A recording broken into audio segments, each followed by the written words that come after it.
أعوذ بالله من الشيطان الرجيم. بسم الله الرحمن الرحيم، والصلاة والسلام على سيدنا محمد وآله الطاهرين.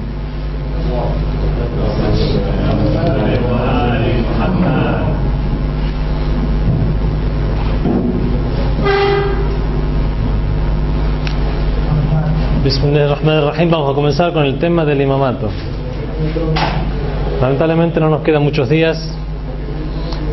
Los hermanos han estado de vacaciones y ahora únicamente nos queda unos cuantos días hasta terminar el curso. Vamos a ver los puntos principales respecto a este tema.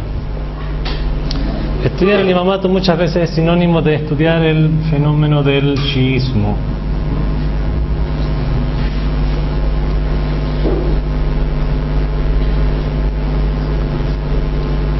Respecto al chiismo se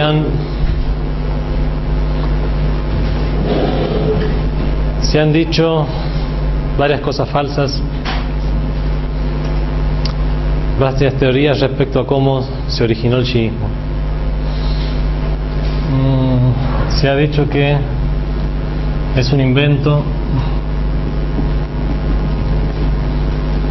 de un judío que se hizo musulmán llamado Ibn Saba.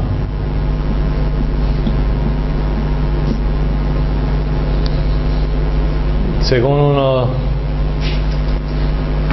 una de estas teorías, este judío llamado Ibn Saba entró al Islam para poder derrumbar el Islam desde adentro. Se hizo seguidor de Imam Ali y después comenzó a decir cosas que el mismo Imam Ali no aceptaba, y que él fue el fundador del chiismo. Se dijo que surgió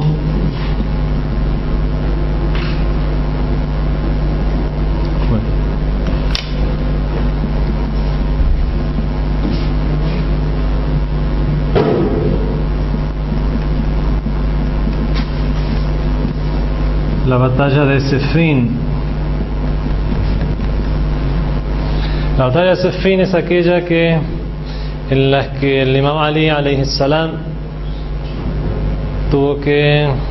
fue obligado a luchar, se vio obligado a luchar con el Fi'a al-Baghia, la facción errada. La facción errada se le dice a la facción de Muawiyah.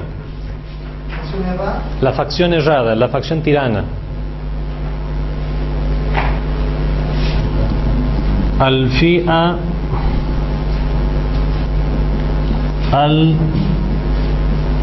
al-Baghia sería la facción errada, transgresora.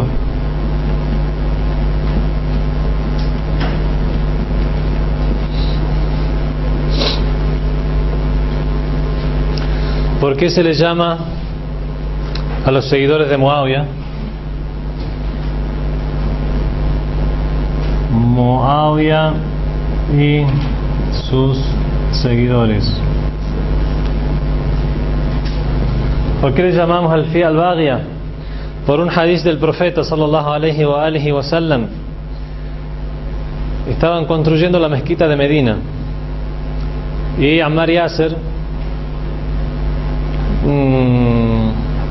algunos compañeros, no importa quién ahora, no vamos a hacer más profundo el tema de la diferencia, se burlaban de Ammar Yasser. Era pobre, incluso le imponían un trabajo mayor que el que debía hacer. Por ejemplo, a todos les daban que lleven grandes piedras para construir la mezquita. Él le daban que lleven 2 grandes piedras.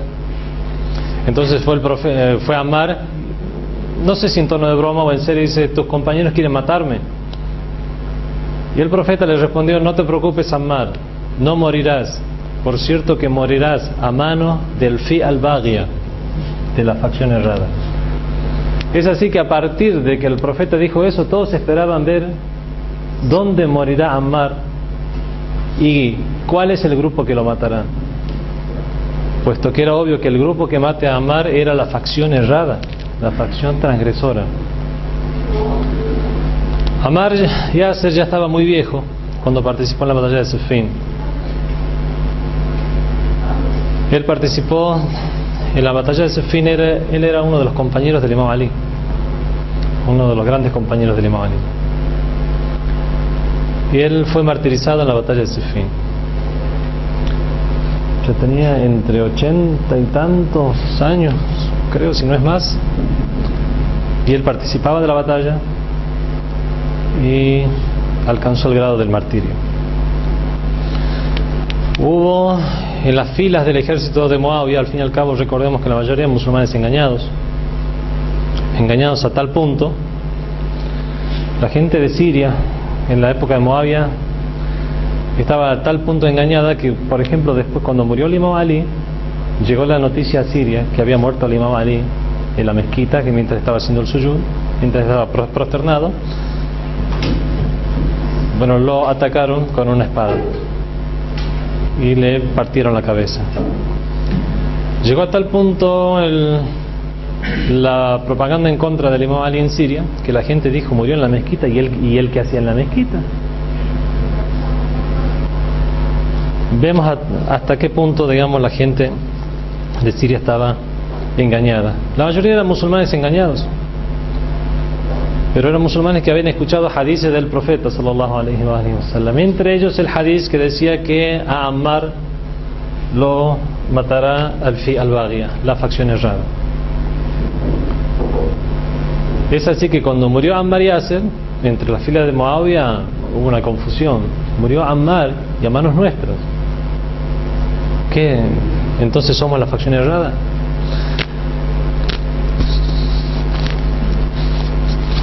Amr ibn As, el segundo de Muawiyah, era, ¿cómo puedo decir?, un pícaro, era un Henry Kissinger de la época. Sabía de política, sabía todos los vericuetos de la política para engañar, un astuto. Él, como ya dije la vez pasada, él fue el que le dio la idea a Muawiyah de poner la Coranes en la punta de las lanzas. Él también fue el que, cuando murió Ammar Yasser, lo primero que dijo fue: ¿quién trajo a este pobre viejo a la batalla? Ali. Entonces Ali lo mató por traer a un pobre viejo a la batalla. Y ahí se calmaron los soldados de Muawiyah. Dijeron: no, sí, es verdad, fue Ali el que lo mató por haberlo traído a la batalla al pobre viejo. La cuestión es que, fuera de ese engaño momentáneo, transitorio, quedó en los anales de la historia que el grupo de Muawiyah era el al-Baghia, o la facción errada. Y por esta y otras cosas más es que los mismos sunnas no consideran a Muawiyah como uno de los califas guiados, y dicen únicamente hubo 4 califas guiados y Muawiyah ya no es.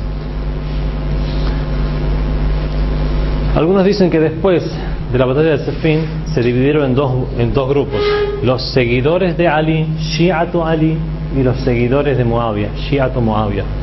Eso está en la historia, en los libros de historia de Shi'atu Muawiyah, por ejemplo. Esta es una de las cosas que dijeron. Otra que surgió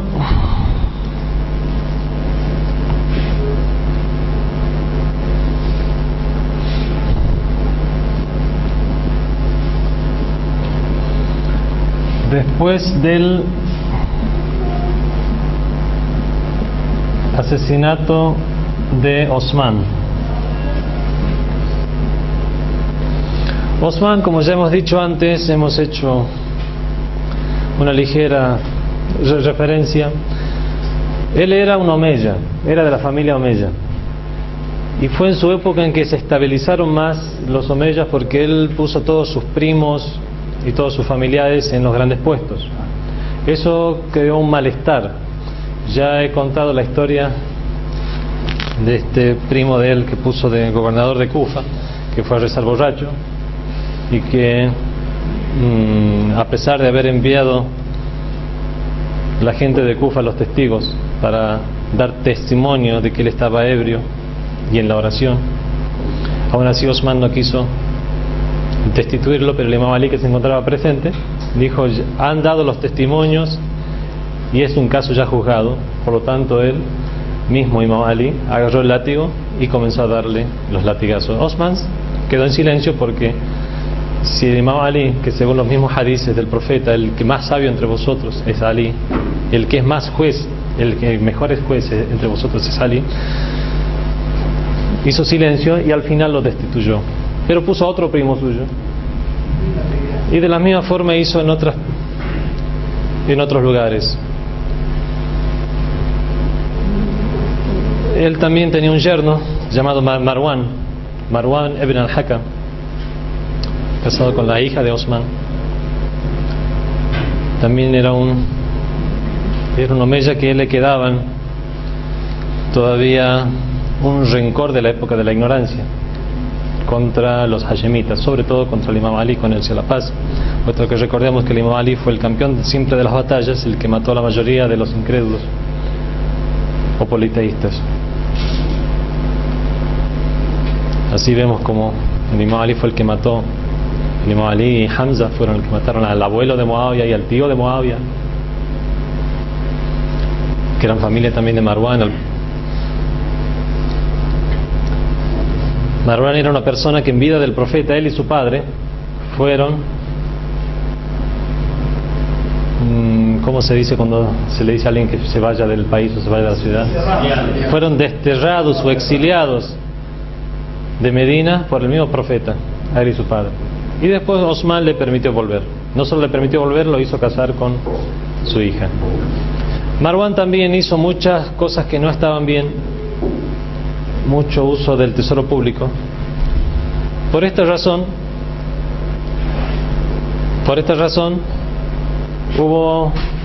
comenzó a haber un descontento en contra de Osman. Un descontento tan grande que al final hubo una serie de incidentes que culminaron con la muerte de Osman a manos de un grupo mayoritariamente de los egipcios. Los egipcios habían venido porque el gobernador que había puesto a Osman en Egipto estaba haciendo las cosas muy mal, estaba tiranizando al pueblo. Fueron musulmanes, hace poco se habían convertido, muy poco, no era como en la península arábiga que fue en la época del profeta. Se habían convertido hace poco y bueno, estaban siendo tiranizados. Enviaron sus quejas ante Osman, fue un grupo, y Osman dijo: voy a hacer caso a lo que ustedes dicen, ningún problema. Y el grupo volvía a Egipto. Mientras ellos volvían, fue enviado un mensajero hacia el gobernador de Egipto. Algunos dicen que fue enviado por Osman, otros dicen que fue enviado por su yerno Marwan, que era el que prácticamente se encargaba de los asuntos, donde decía: cuando lleguen estas personas hay que matarlas para que no sigan provocando disturbios. Da la casualidad que este grupo se encontró con este mensajero, lo vieron extraño, y además como estaba en el medio de un problema, sabían que era portador de un mensaje y le sacaron el mensaje. Y al ver qué es lo que decía el mensaje, volvieron a Medina y junto con otras personas que no estaban de acuerdo con la forma en que Osman llevaba la rienda del gobierno, entre ellos Muhammad ibn Abi Bakr, el hijo de Abu Bakr, rodearon la casa de Osman, y eso terminó con el asesinato de Osman. Muchos dicen que los shias se crearon a partir de ese momento, porque ese fue el momento que después fueron a buscar un grupo al Imam Ali y le insistieron para que él fuera el califa. Otros dicen que la Shia surgió después de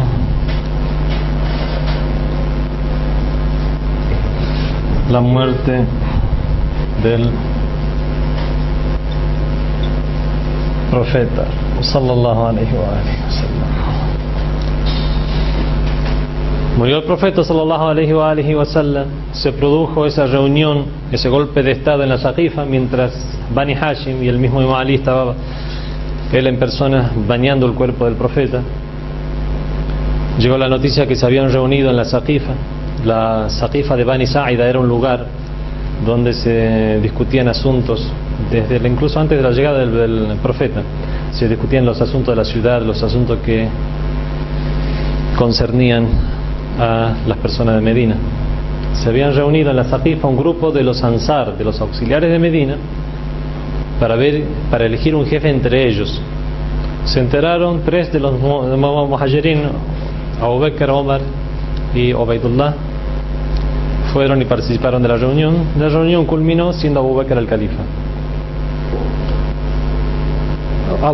Bani Hashim, o sea los hashemitas, la familia del profeta, no estuvo de acuerdo, el clan del profeta, y entonces ahí habría surgido el chiismo.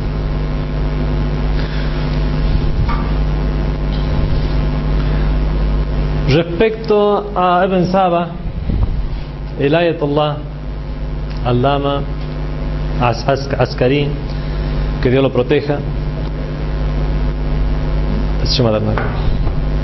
escribió un libro en el cual analiza a partir de fuentes tanto shias como sunnas, donde llega a la conclusión de que Ibn Saba, el judío, fue un invento. No existió un Ibn Saba.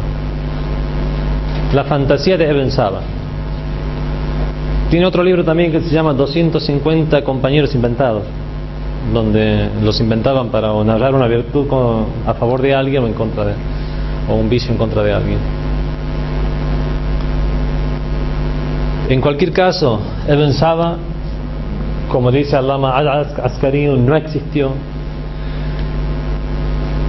Y hay algunos que dicen que sí existió, pero que fue alguien que, es verdad, realizó gulú. Gulú significa exageración. Exageración, gulú. Gulú. Vamos a ponerle una doble B también. Gulú significa una exageración.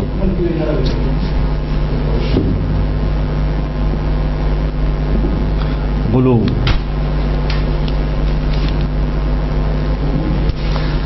Gulú significa una exageración.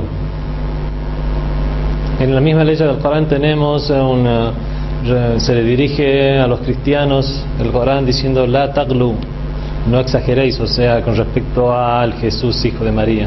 Exagerar en el sentido de decir que es hijo de Dios. En el Islam, lamentablemente no podemos decir que en el Islam, pero tiene que ver con el Islam, el surgimiento de algunas sectas que se llaman los Gulat. Gulat. Los Gulat son tendencias, sectas. La mayoría se creen chiitas. Hay algunos que se dicen sunitas también, pero muy pocas. La mayoría se dicen chiitas. Creen que los imames, por ejemplo, eran dioses o divinidades.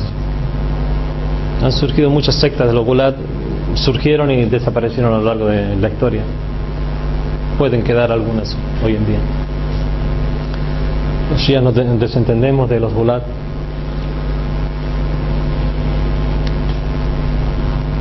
Dicen que sí, que Ibn Saba era uno de los Gulat, y que el mismo Imam Ali envió a alguien para que lo juzgue, y al final lo mataron por el hecho de ser uno de los Gulat, en la misma época del Imam Ali.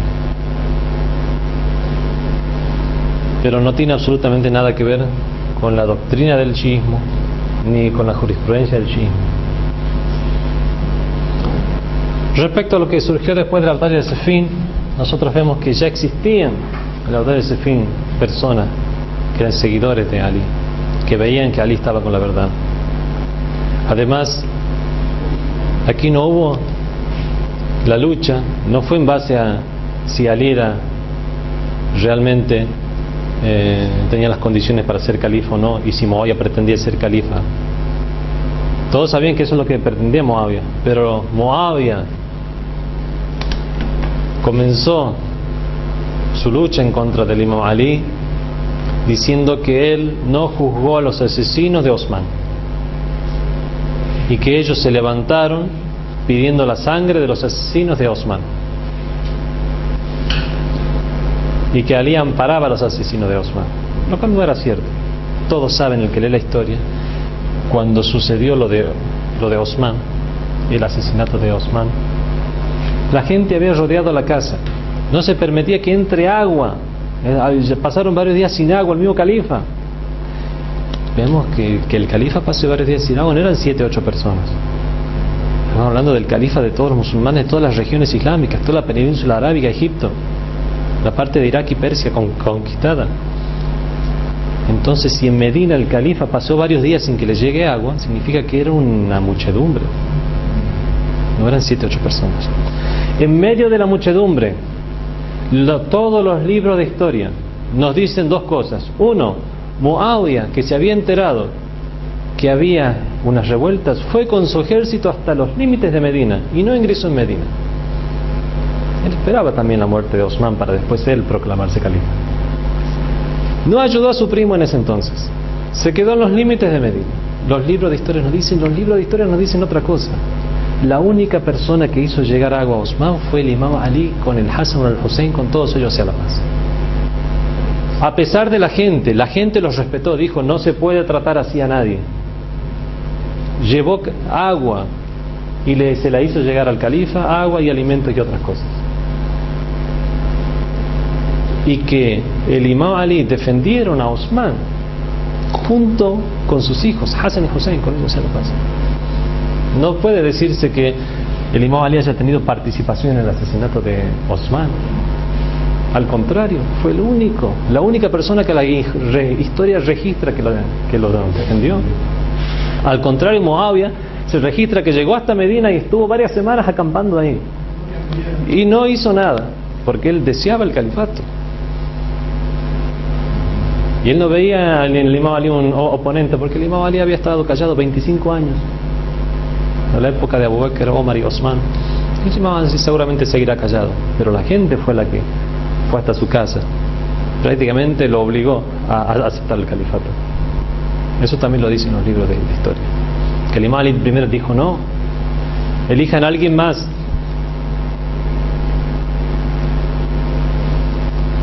Por lo tanto, con estos argumentos, esto de la batalla de Siffin y del asesinato de Osman, vemos que no tiene ningún sentido, porque tanto los seguidores de Ali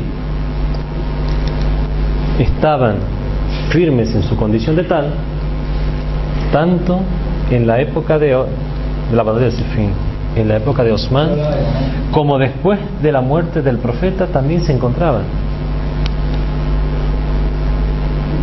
Y estos son personas famosas que tuvieron la misma postura que el imam Ali respecto al califato. ¿Eso qué es lo que significa? ¿Que surgió el shiismo después de la muerte del profeta? Podemos decir que no. La verdadera historia es que surgió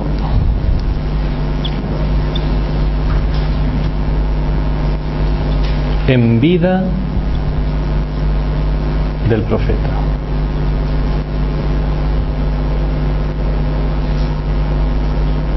¿Quieren más? En los comienzos del Islam. Del Islam mismo.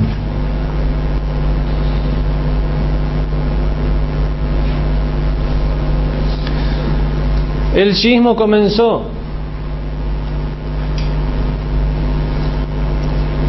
cuando vemos la posición del imam Ali, siendo él que fue el primer musulmán o el primer varón musulmán que estaba en la cueva cuando se produjo la revelación, que imam Ali preguntó ¿qué es eso? Porque él no podía ver nada. Dice, tú no puedes ver lo que yo, pero sí escuchas lo que yo escucho. Eso está en los mismos libros sunnas.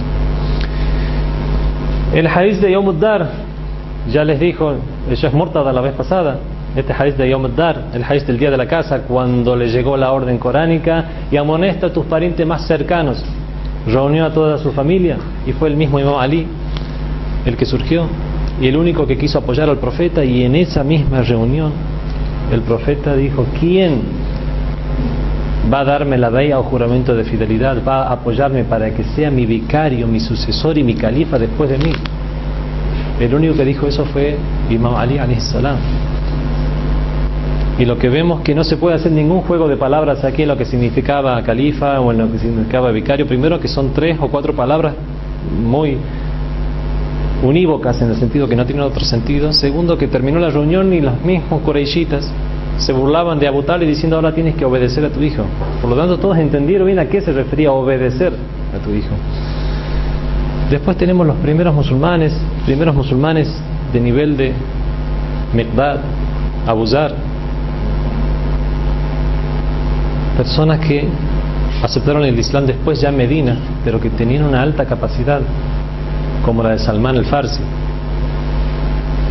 de quien el mismo profeta llegó a decir Salmanun minna Ahlul Bayt, Salman es de nosotros, es de Ahlul Bayt, o sea es un adoptado de Ahlul Bayt. Vemos que en la misma vida del profeta hay un grupo que eran seguidores del Imam Ali, que eran Shia de Ali. Hoy en día muchos tratan de usar la palabra Shia para decir, vieron, los Shia se llaman a sí mismos Shia, y Shia significa facción, por lo tanto ellos son una secta, son una facción o una secta. Como dijo el Sagrado Corán, y el faraón dividió a su pueblo en Shia, es el plural de Shia, en sectas. Bueno, si vamos a los usos que tiene la palabra, el mismo Sagrado Corán habla de Noé, y después de hablar de Noé dice: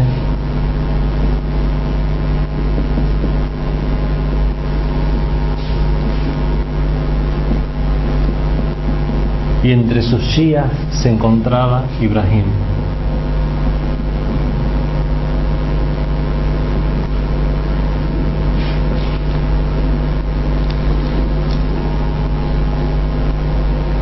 Entre sus seguidores, entre sus partidarios se encontraba Ibrahim. Esto está en el Sagrado Corán. وَكَانَ مِنْ شِيعَتِهِ لَا إِبْرَاهِيمَ.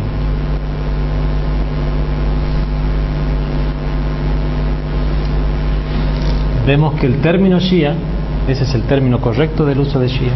Vemos como en la historia se habla de Shia de Ali y Shia de Muawiyah, seguidores de uno y seguidores de otro, no secta de uno, secta de otro.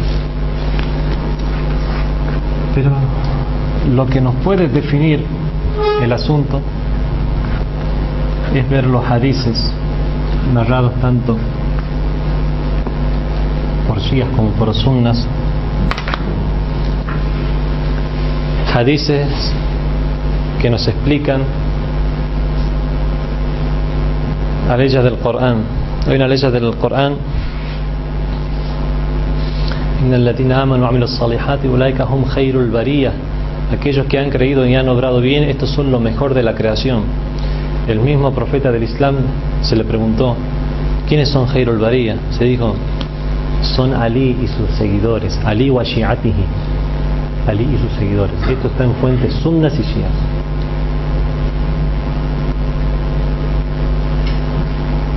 Ali y sus seguidores, de forma tal que los compañeros del profeta dicen: después que se reveló esta ley y le preguntamos quién era Khairul Bariyah y nos dijo que eran Ali y sus seguidores, por el periodo de varios meses, cada vez que se aproximaba a Ali, todos decíamos: ya a Khairul Bariyah, llegó lo mejor de la creación.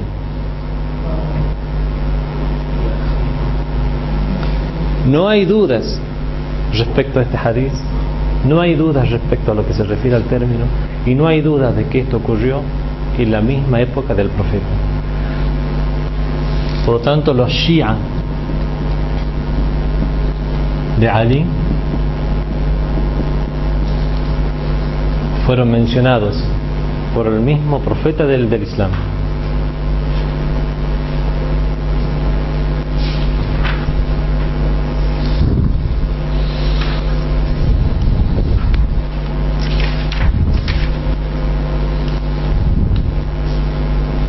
La ley es: Innal ladina amanu wa amilus salihati ulaika hum khairul bariyah. Por cierto que quienes creyeron e hicieron buenas obras, esos son lo mejor de la creación. El profeta respecto a esto dijo: hum Ali wa shi'atu, son Ali y sus shias. La sura es la sura Al-Bayyinah, 98 aleya 7. Sura 98 aleya 7. Y este tafsir, esta misma explicación que yo acabo de leer, está en el Ad-Durr al-Mansur del sabio sunni As-Suyuti. Él narra esto en su libro de tafsir. Otros sabios sunnas también lo narran. Suyuti.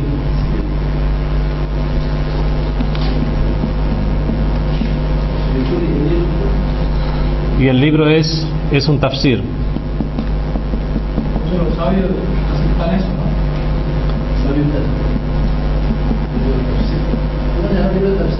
¿no? Ad-Dur al-Mansur.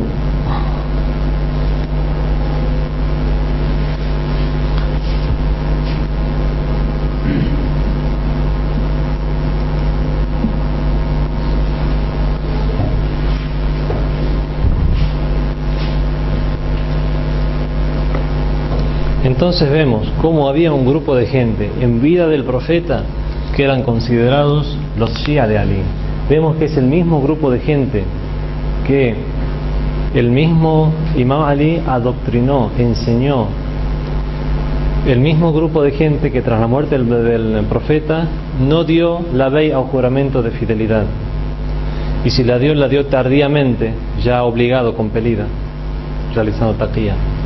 Pero su posición fue registrada en la historia.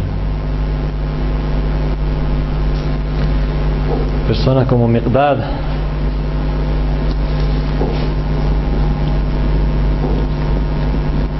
Abu Dhar,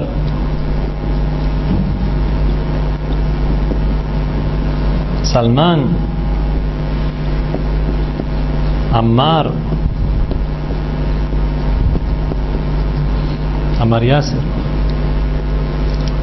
Qambar, muchísimos otros. Hudayfa Dhu Shahdatain, Bilal.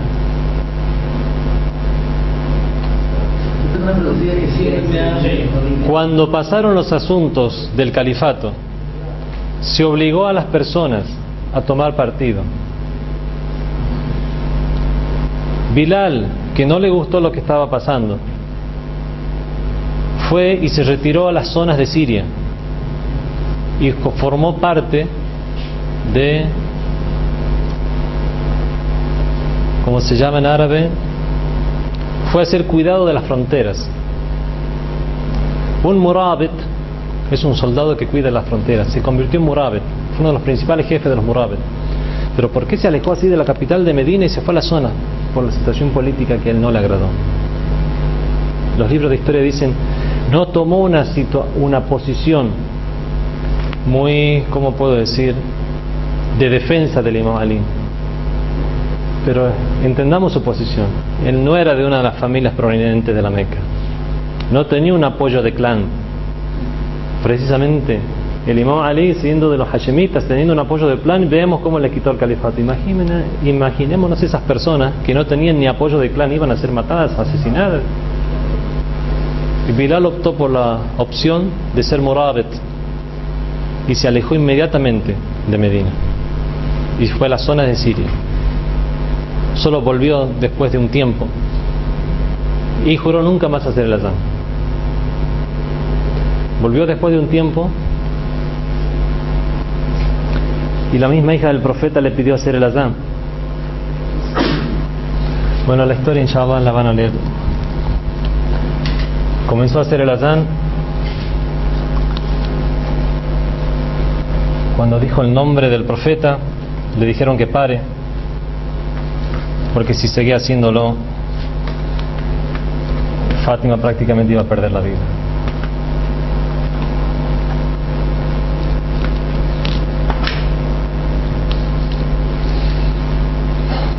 Vemos en los sucesos que ocurrieron después del profeta, después de la muerte del profeta. Lamentables sucesos que han registrado los libros de historia. Se quemó la casa del Imam Ali y el Imam Ali hizo silencio.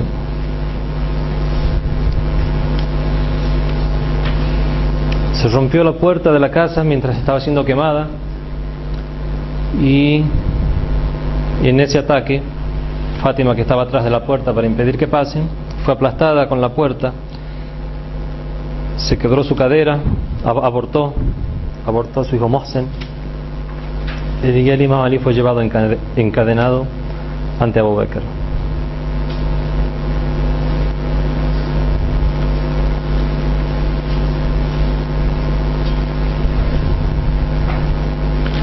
No voy a entrar más en detalles, solo que vamos a ver que tanto los libros de historia sunnis como shias nos dicen que hubo un problema grande después de la muerte del profeta. Por lo tanto, vemos que hay dos versiones. Una versión que nos habla que después de la muerte del profeta hubo una estipulación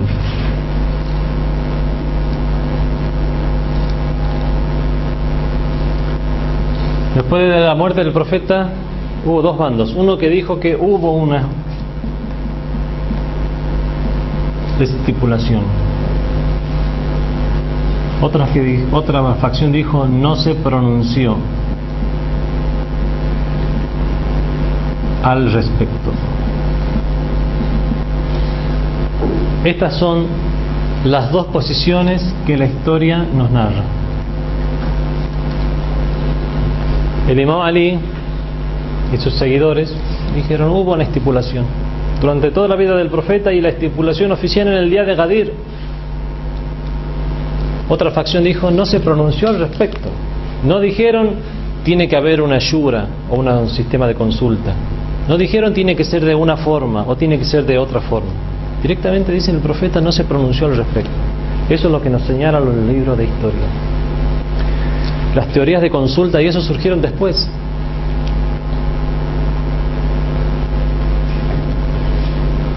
Cuando murió Abu Bakr, designó a Omar.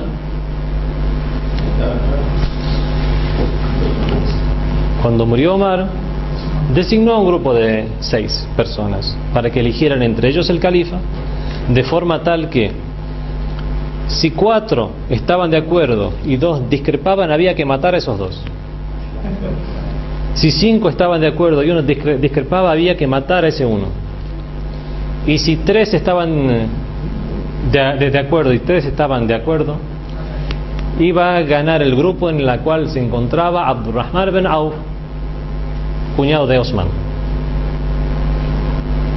Esas fueron las leyes que puso Omar. Si empatan, gana el grupo apoyado por Abdurrahman bin Auf. Se produjo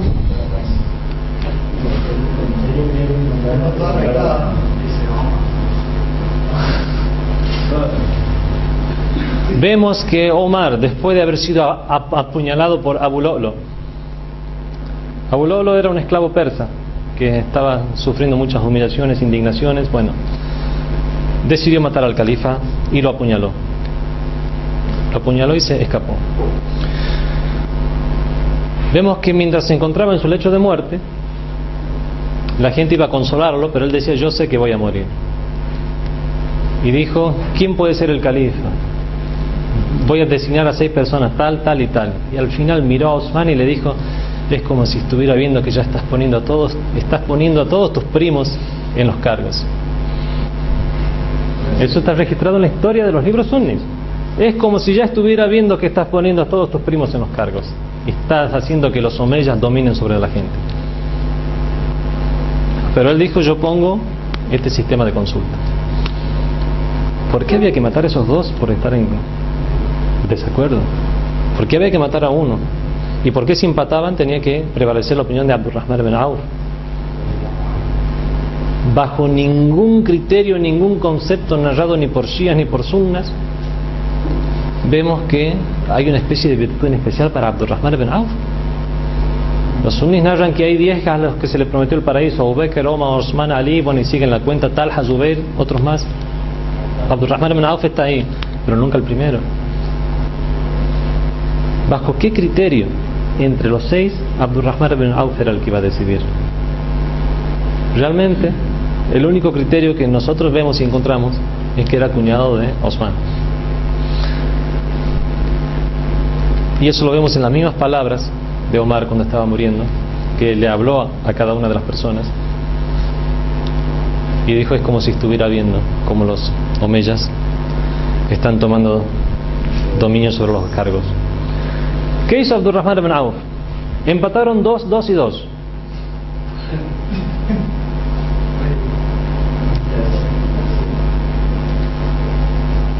Az-Zubayr, que era de la familia de Bani Hashim, le dio su voto al Imam Ali. Otra persona le dio su voto a Talha y quedaron Abdurrahman ibn Auf y Osman. Abdurrahman ibn Auf miró a Ali y le dijo: Ali, si te elijo, vas a gobernar según la sunna de Dios, según la sunna de su profeta y según la sunna de Abu Bakr y Omar. El Imam Ali dijo: por Dios que gobernaré según la sunna de Dios y de su profeta. ¿Qué le costaba el decir algo y ser elegido? Pero vemos cómo Ali era un hombre de principios. Se lo repitió 3 veces. ¿Aceptas tú regir, gobernar bajo la sunna de Dios, la de su profeta y la sunna de Abu Bakr y Omar? Dice: yo acepto gobernar bajo la sunna de Dios y de su profeta. Dice: entonces yo le doy mi juramento a Osman. Vemos que aún así, después de todo de tanto embrollo, Abdurrahman ibn Auf se lo ofreció a Ali, porque por algo se lo ofreció a Ali. Conocía bien quién tenía más capacidad. Y eso está en los libros sunnas, ¿no? Y vemos que el Imam Ali dijo: no, bal a la sunnatillahi wa rasul. Digo: no, sino solamente en base a la sunna de Dios y de su profeta. Entonces vemos cómo la historia nos narra: murió el profeta, el grupo o el bando, uno de los bandos dijo, no se pronunció al respecto. No es que el profeta dijo hubo un sistema de shura, de consulta. Esto salió después. Mientras iban surgiendo las diferentes nuevas formas de elegir un califa, uno por estipulación, otro por este grupo, otros, Osman fue asesinado, y ahí sí se produjo una especie de, ¿cómo puedo decir?, consenso general. Prácticamente la gente invadió la casa de Imam Ali, los llevaron a la mezquita, le pidieron. Fue la única vez en la historia del Islam que pasó eso. Por lo tanto, si decimos que el sistema real es de estipulación, o si decimos que el sistema es de una consulta, tanto según un criterio como otro criterio, el único que fue elegido de esta forma fue el Imam Ali. ¿Por qué? Porque respecto al caso de Abu Bakr no hubo una consulta. Bani Hashim estaban ocupados en enterrar al profeta. Muhajirin eran únicamente estos 3, y había unos cuantos líderes de los Ansar que querían tomar el gobierno. Y vemos cómo después se impuso con la espada la bey Abu Bakr, siendo el Imam Ali uno de los primeros que fue llevado atado y encadenado. La historia nos narra esto. Respecto a Omar, fue estipulado por Abu Bakr, nada más. ¿A dónde está la consulta? Respecto a la tercera forma, ¿qué tipo de consulta es esta? Donde había que matar a 2 o había que matar. ¿Por qué matarlos? Y después, si empataban, el grupo que estaba Abdurrahman ibn Auf, ¿según qué criterio? Vemos si realmente hablamos de una consulta, como alguien lo primero que se imagina que es una consulta. Después vino Muawiyah, tomó el poder por la fuerza. Después impuso un sistema hereditario, su hijo Yazid. Murió Yazid y su nieto Muawiyah II no quiso ser califa. Se levantó, subió al púlpito y dijo: no acepto el cargo porque esto pertenece a Ahlul Bayt. Después se puso como gobernador, como califa a Marwan, este mismo Marwan, yerno de Osman. Y vemos cómo esta familia Omeya guardó siempre esa inquina y ese rencor contra el profeta, de forma tal que cuando traían de Karbala la cabeza del Imam Hussein y sus compañeros, comenzó Marwan, vio de lejos como de las colinas se veía que venían el grupo con las cabezas en la punta de las lanzas, y comenzó a decir unas poesías que quedaron también registradas. Ya leita ajdadi fi Badr ra'u, oh, ojalá mis abuelos en Badr hubieran visto esta escena y se hubieran satisfecho. Por supuesto, sus abuelos fueron los que murieron en Badr, a manos del Imam Ali, de Hamza. Vemos como el mismo Muawiyah, siendo califa, una vez estaba escuchando el azán, dijo Ashhadu an la ilaha illallah, escuchó Ashhadu anna Muhammadan Rasulullah sallallahu alaihi wasallam, y se enojó y dijo, bueno, dijo unas palabras: oh hijo de la pastora, no te conformaste hasta que pusiste tu nombre justo con el nombre de Dios. Por Dios que no me calmaré hasta que no entierre esta tradición. Y eso también está registrado en el libro de historia Sunis, Tarikh al-Tabari, Tarikh ibn al-Asir. El propio Yazid, jugando con los dientes del imam Hussein con su cabeza. Entonces vemos cómo los omeyas, prácticamente estos mismos idólatras de la época del profeta, bajo el nombre del Islam, tomaron el poder bajo el califato omeya. Por lo tanto, el califato omeya, de Muawiyah para abajo, no tenemos ningún tipo de discusión. El que discute respecto a la condición de los omeyas es un intransigente. En los libros de historia están las masacres que cometieron los omeyas. De todos los califas omeyas, uno solo, Omar ibn Abdul Aziz, es el considerado por los mismos libros sunnas como el justo de los omeyas, como el único justo de los omeyas. Fue el que levantó la tradición de maldecir al imam Ali en los púlpitos. Pero todos los demás, unos borrachos, iban a hacer el salat ebrios, no solamente este gobernador primo de Osman, también uno de los califas. Uno de los califas, Abdul Malik ibn Marwan, era conocido como la paloma de la mezquita. Siempre estaba en la mezquita y leyendo Corán. Cuando le vinieron a avisar que había muerto el califa y que él iba a ser ahora el califa, se cuenta así, tenía Corán en la mano y le dijo, a ver si me acuerdo de la frase en árabe,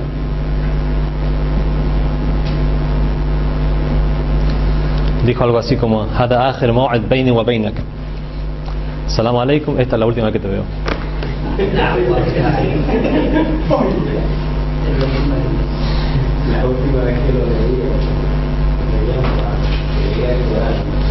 Entonces, por lo tanto, con los califas omeyas no hay realmente ningún tipo de discusión. Lo que vamos a ver ahora es el periodo de Abu Bakr,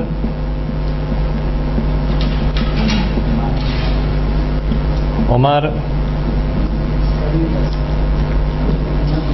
Osman. En estos periodos fue que el imam Ali prácticamente se mantuvo en su casa. En estos periodos fue que el imam Ali no se le hizo participar de ningún tipo de asunto, ni de gobierno ni de batallas. Pero aún así siempre se le requería al imam Ali su ayuda. Hay unas famosas preguntas, es un libro que está impreso, Asilat al-Jasiliq al-Rumi, las preguntas del patriarca romano. Mandó unas preguntas el patriarca romano, fueron donde Abu Bakr le dijo: ¿dónde está el heredero del profeta? Fueron ante él, hizo unas preguntas y no supo responder. Estaba volviendo el enviado del patriarca y Salmán le dijo: ¿quieren que los envíe con alguien que les puede responder? Sí, por favor. ¿Quién es el imam Ali? Fue y él respondió todas las preguntas. En la época de Omar es famoso que Omar decía: la Ali la halaka Omar, si no fuera por Ali, Omar hubiera sido aniquilado, en el sentido de que si no hubiera sido, yo no hubiera sabido qué hacer. Tantas veces que le ayudó en las cosas en que él no sabía qué es lo que hacer. Ayudaba también a Osman cuando dando indicaciones.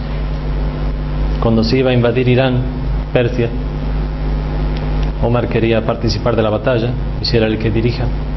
El mismo imam Ali, por el bien del Islam, no por el bien de alguien en particular, le dijo: es mejor que tú te quedes en Medina, porque eso va a ser una batalla fuerte, y si muriera el califa habría un caos si muriera en medio de la guerra. Tú te quedas aquí, envía el ejército. Y Omar le hizo caso y le dijo: ¿por qué? Por tal motivo y por tal otro. Siempre estuvo aconsejando a los califas.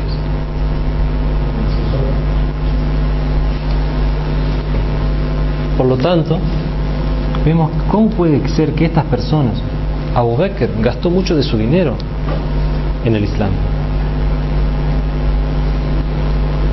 Omar desde las primeras épocas prácticamente estuvo. Osman vino mucho después, pero también gastó de su dinero. Era un rico. Como estas personas, compañeros del profeta, podemos decir que le desobedecieron si realmente hubo una estipulación. Antes que defender a las personas, tratemos de ser justos. Digamos, nosotros queremos en Dios, en su profeta y en el Corán. Veamos la verdad. Dice el imam Ali: conoce la verdad y conocerás a su gente. No dice conoce a los shias y conocerás a su gente. No dice conoce a los sunnas o conocerás a su gente. Dice conoce la verdad y conocerás a su gente. Si uno conoce los criterios de verdad, sabrá quién es la gente de la verdad.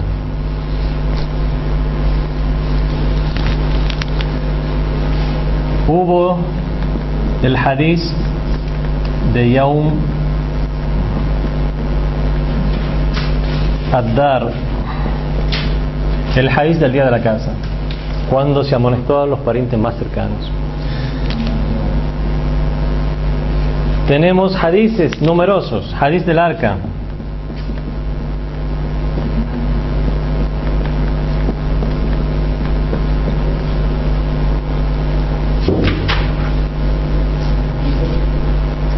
Dijo el profeta al Islam sallallahu alaihi wa sallam: por cierto que la gente de mi casa son como el arca de Noé. Quien se embarque en ella se estará salvo y quien no se extraviará. Dijo el profeta, y eso está en los libros sunnas, en los sihah de los sunnas: Aliyun ma'al haqq wal haqqu ma'ali, Allahumma adri al haqqa haythu dar, o algo así al final. Por cierto que la verdad está con Ali y Ali está con la verdad. Dios mío, haz que la verdad se encuentre donde él esté. No dijo haz que Ali se encuentre donde está la verdad, dijo que haz que la verdad se encuentre donde él esté.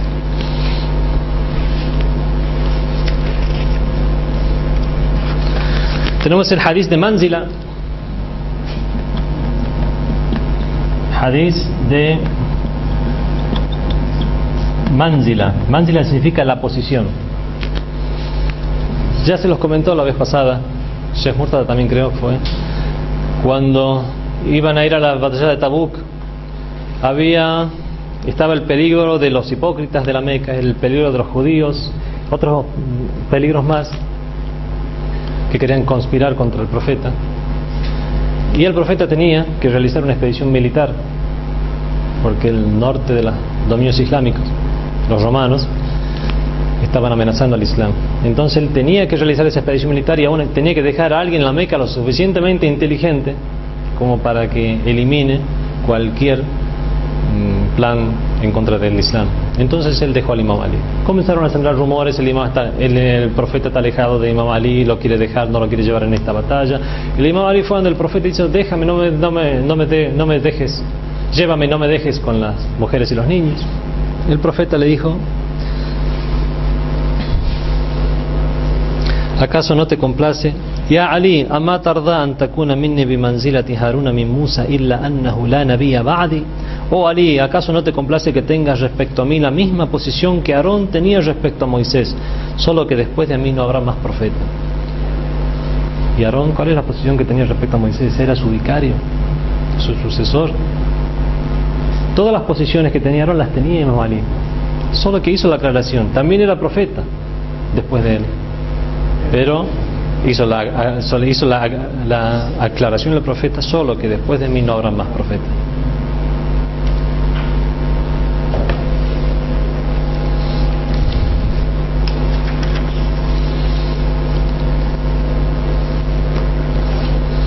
El hadith de Saqalain,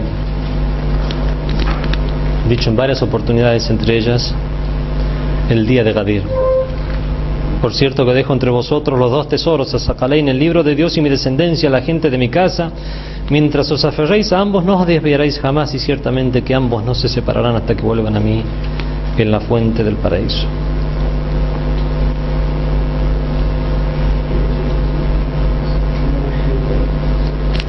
El hadith de Gadir. Se produjo la última peregrinación, la peregrinación de despedida. El profeta volvió en la zona de Ju'fam, que es una de los puntos donde uno debe consagrarse peregrino, ser muhrim. Un poco más allá de Juhfa ya se dividen los caminos. A unos kilómetros de Juhfa hay un lugar que se llama Gadir Hum.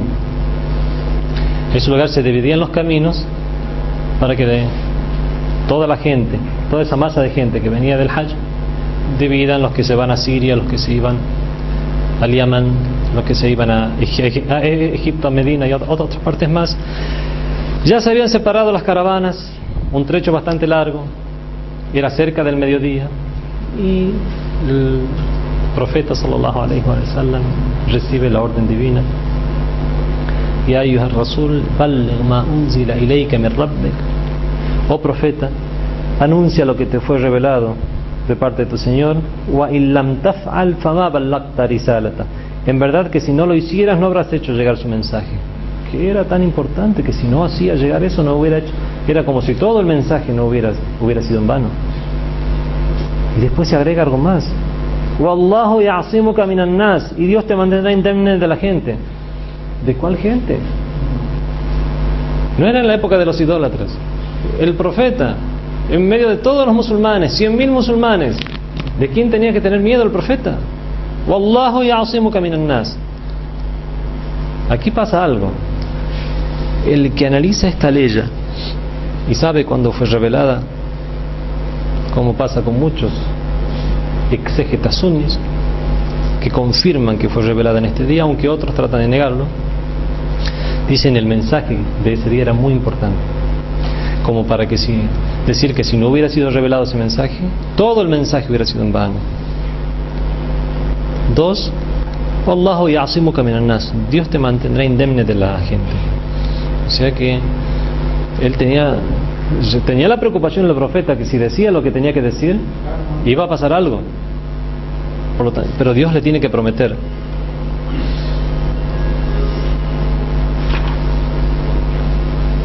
Entonces el profeta llama a las caravanas que vuelvan, las que ya habían avanzado que vuelvan. Dijo, por volver en medio de este calor seguramente debe ser algo muy, muy importante. Volvió la gente, se reunió todas las 100.000 personas. Se reúnen alrededor de Gadir, se armó una especie de tribuna con montura de caballos. El profeta sube con Imam Ali, le levanta el brazo hasta que se ven las axilas, algo que no es bueno, digamos, en la tradición. Por lo tanto se ve que era algo importante para que el profeta le levantara los brazos al Imam Ali hasta que se ven las axilas. Entonces dijo: Faman kuntu maulah fahada aliyun maulah. Dijo un sermón muy largo. ¿Acaso no tengo primacía sobre vuestras vidas más que vosotros mismos? Tal, como ustedes lo van a leer aquí. Un discurso muy largo. Dijo el hadith de Sakalain también. Y al final, después que ellos reconocieron todo ello, dijo: de quien yo fuera su maulá, faman kuntu maulá fahada aliyun maulá. Este es Ali su maulá. Los mismos narradores sunnas nos dicen que después la gente comenzó a felicitar al Imam Ali. Los primeros que vinieron fueron los dos primeros califas, que dijeron: bajan laka ya ibn Abi Talib, asbahta maulana maula kulli mu'minin wa mu'mina. Felicidades, bravo por ti, oh Ali ibn Abi Talib, te convertiste en nuestro maula y el maula de todo creyente y de toda creyente. Y siguió la ceremonia de juramento de fidelidad por toda la tarde. Y las mujeres, la forma en que dieron la baya fue que había una especie de un tanque de agua en que el Imam Ali metía su mano y las mujeres del otro lado ponían la mano en el agua. Eso está narrado también en los libros de historia. En todo caso, eso es algo reconocido por los mismos sabios sunnas, puesto que es un hadith mutawatir. ¿Se acuerdan que yo ya expliqué lo que es mutawatir? En todo caso, lo que algunos sabios tratan de decir es que el significado de la palabra maula, de quien yo sea su maula, Ali es su maula, que maula significa otra cosa, amigo, por ejemplo, de quien yo sea su amigo. Esto inshallah lo vamos a ver mañana, al tema del significado de la palabra maula. Wassalamu alaikum wa rahmatullahi.